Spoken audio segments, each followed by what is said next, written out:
A ver, básicamente cuando hay una caída pierden valor las empresas. Nosotros estamos conectados con Carlos Casas, ex viceministro de Economía. Bienvenido, señor Casas, a Exitosa.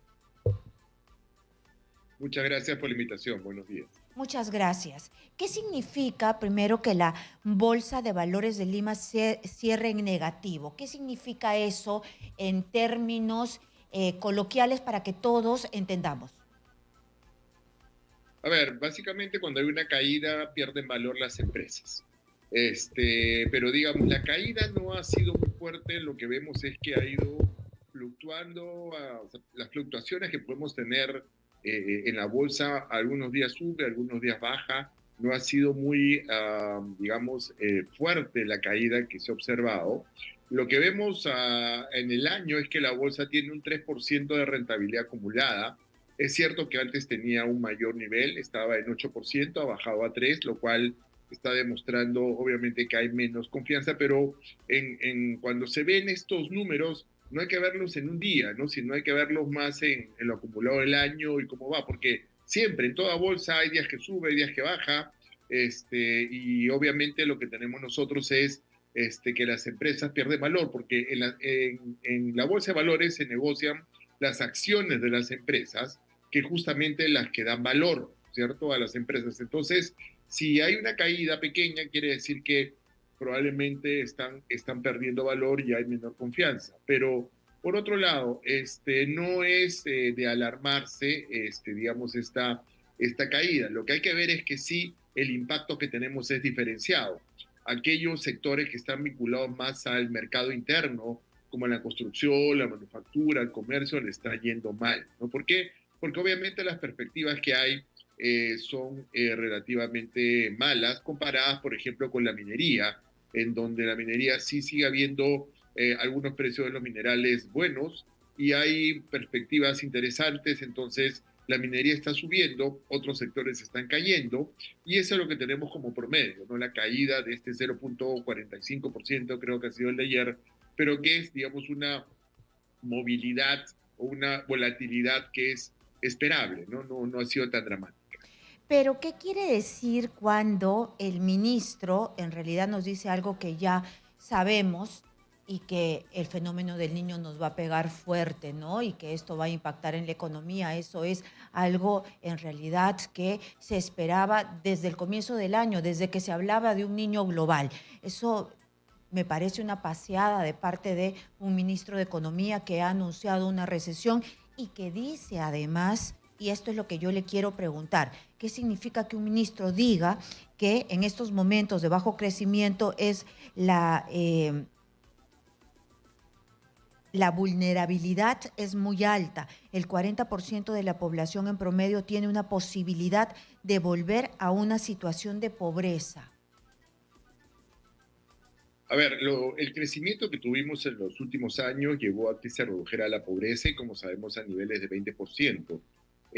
Pero digamos, eh, el nivel de pobreza se calcula por el ingreso de las personas, es decir, se pone una valla, se calcula una valla de cuál debe ser la canasta básica para poder sobrevivir o vivir, y digamos, si el ingreso de una persona está por encima de ese nivel, se le considera no pobre, lo que están por debajo se les considera pobres, ¿no? Pero lo que ha ocurrido es que hay mucha gente que fue saliendo de la pobreza porque incrementó sus ingresos, pero obviamente para poder consolidarse y salir de la pobreza, eso significa que tiene que estar varios años ahí y seguir mejorando sus ingresos a lo largo del tiempo para estar en la clase media, digamos, de una manera mucho más consolidada. Entonces lo que tenemos siempre es que, si bien se redujo la pobreza, siempre se sabía que había una buena proporción de la población que estaba en condición de vulnerabilidad. ¿Esto qué quiere decir? Que ante un choque negativo de la economía, como el que estamos sufriendo actualmente, pueden volver a la pobreza, ¿no? Entonces, básicamente con el escenario que tenemos de recesión, que se veía venir, pero que ahí sí yo quisiera hacer algún uh, aclaración. O sea, el Ministerio de Economía y Finanzas, en este caso, no tiene mucha vela en el entierro. ¿Y a qué me refiero? La conflictividad de los primeros meses nos golpeó. Nos golpeó el tema del Yaku. también. Ahora hay anuncio del niño, también. La coyuntura internacional de mayor incertidumbre también está generando esto y, por ejemplo, lo que ha pasado con la bolsa ayer, que cayó un poco, también ha pasado en todo el mundo, digamos, por la mayor incertidumbre, ¿no? El espacio fiscal, que es cómo podemos inyectar recursos en la economía para poder reactivar es bastante reducido después de lo del COVID. Entonces se está haciendo lo mejor que se puede, creo yo, pero digamos las expectativas, que es lo más importante, creo ahora, para recuperar la confianza del inversionista y del consumidor, son las que están básicamente afectadas. Y esto es debido a, uno, un niño que se nos viene y que no sabemos cómo nos va a golpear, si va a ser fuerte o no va a ser, o va a ser más fuerte o menos fuerte, porque fuerte parece que sí va a ser. Y por otro lado también el tema del enfrentamiento entre el Ejecutivo y el Legislativo, sobre todo, que sale con muchas medidas populistas, ¿no? Entonces, esos son dos factores que los inversionistas están viendo hoy día y prefieren esperar. Tienen un comportamiento cauteloso y decir, oye, veamos cómo se resuelve esto y sobre todo cómo pasa el niño, y una vez que ocurra eso, tomo la decisión si invierto o no invierto en el Perú, ¿no? Eso es importantísimo en este momento, pero el margen de acción que hay ahora, mientras estamos esperando que ya el niño probablemente empiece el próximo mes, no se puede cambiar rápidamente, sino probablemente post-niño. Señor Casas, pero el Ejecutivo no tiene un marco de acción un poco más proactivo, es decir, tener medidas de impacto. Yo me refiero a temas donde sí podría manejarse un poco mejor, como la minería. Tiene proyectos ahí parados, cómo cambiar la ley de la agroexportación, porque hay peruanos que ya han dejado de comer y comen una vez al día, y esos peruanos no pueden esperar y por algo están allí para, en el gobierno, digo, para gobernar y no para estar esperando que pase pues el mal tiempo. Claro, y en este caso, y concuerdo con usted, pero el tema de mover expectativas pasa, por ejemplo, por lanzar un gran proyecto, por conseguir que haya un gran proyecto internacional, ¿no? Un proyecto minero, sacarlo adelante, disminuir los permisos por los que tiene que pasar, ¿no? Y también, o por ejemplo, lanzar un gran proyecto de infraestructura, que puede ser una asociación público-privada, en la agricultura, ¿no? Están proyectos como Chineca, Chavimochic, Majes, que están esperando ser impulsados. Entonces, por allí es donde se puede avanzar rápidamente, tratando de generar las condiciones para que estos proyectos salgan rápido, animar inversionistas, y eso va a jalar a mayores inversionistas, porque eso va a ser una señal importante de que las cosas se pueden estar recuperando. ¿Y lo están haciendo? No, lamentablemente todavía no se está avanzando mucho. Hay una voluntad de querer impulsar los proyectos de tierras, ¿no? Esto que les mencioné. Y en el tema minero, yo creo que sí el gobierno debería comprarse digamos, la idea de poder sacar un gran proyecto, un gran proyecto de minería, ¿no? De todos estos que están parados. Tenemos 53.000 millones de dólares y hay 6 proyectos que en promedio cada uno representa 2.000 a 2.500 millones de dólares de inversión.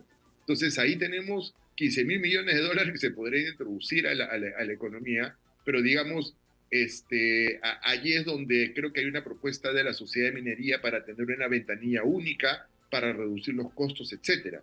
A mí hace poco me tocó hablar con algunos inversionistas mineros, precisamente, que estaban viendo al Perú, y lo que les preocupaba no era el tema tributario, porque sabían que eso no iba a cambiar, sino que las preguntas giraban en torno a cuál era la conflictividad social, cómo estaba el tema de los trámites, ¿no? Y un poco Exitosa. también temas ambientales, ¿no? Entonces, se dan cuenta que los inversionistas están viendo cómo está la conflictividad y cómo está toda no me gusta utilizar la palabra, pero todos los permisos que hay, no sale de tramitología, pero también me ha tocado a veces hablar con gente de otros o representantes de otros países, y lo que uno puede ver es que los permisos en otros países son mucho más cortos de lo que ocurre en Perú. Entonces, tenemos que justamente tener procedimientos que sean mucho más rápidos para, entre que se toma la decisión y se empieza a ejecutar un proyecto, estos sean mucho más cortos y tratar de coordinar las acciones de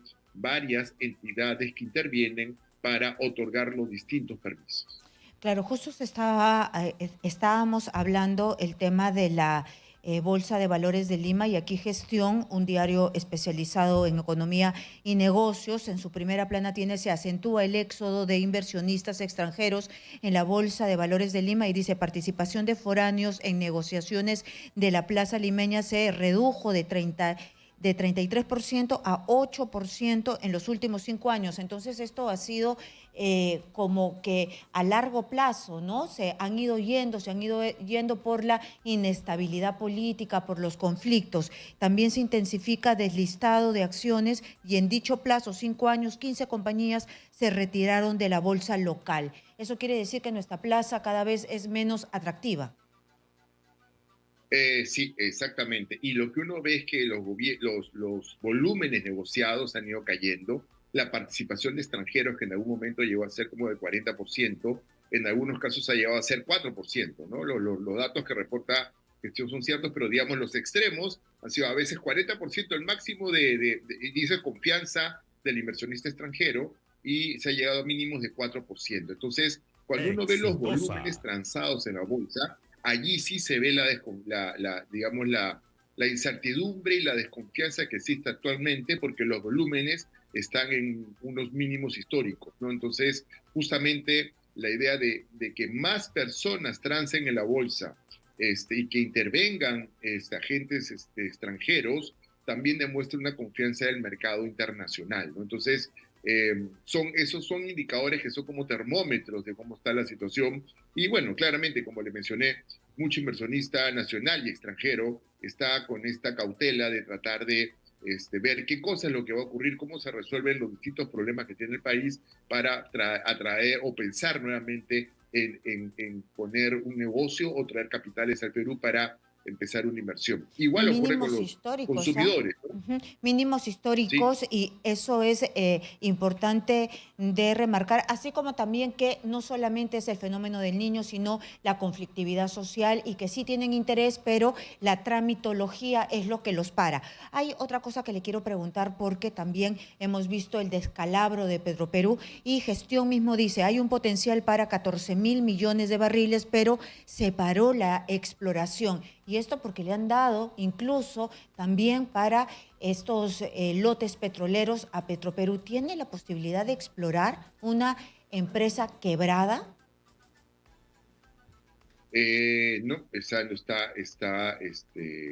está autorizada para ello, pero digamos, hablemos un poco más del sector hidrocarburos, por ejemplo, ¿no? Ajá. Y lo que uno puede ver es que para exploración, en general, y la mayor parte de los lotes está en manos de empresas privadas, también hay bastantes trabas, porque está todo el tema de obtener un permiso, de hacer la consulta previa, de obtener distintas autorizaciones del Ministerio de Energía y Minas. O sea, cuando uno ve, el proceso es bastante largo, ¿no? Entonces, eso también para la inversión en hidrocarburos y es algo en lo que hay que trabajar bastante, hay que promover, ¿no? Yo creo que es bastante importante traer a empresas grandes, a grandes jugadores internacionales, porque el Perú tiene un potencial en hidrocarburos y se puede traer empresas grandes, pero también, como les digo, el tema de todos los permisos y la conflictividad, también, como le mencioné en el caso de la minería, también en el caso Impacta. de hidrocarburos están presentes. Muy bien, entonces estas son las grandes trabas que hace que miren los grandes inversionistas hacia otros países donde no les hacen la vida en cuadritos.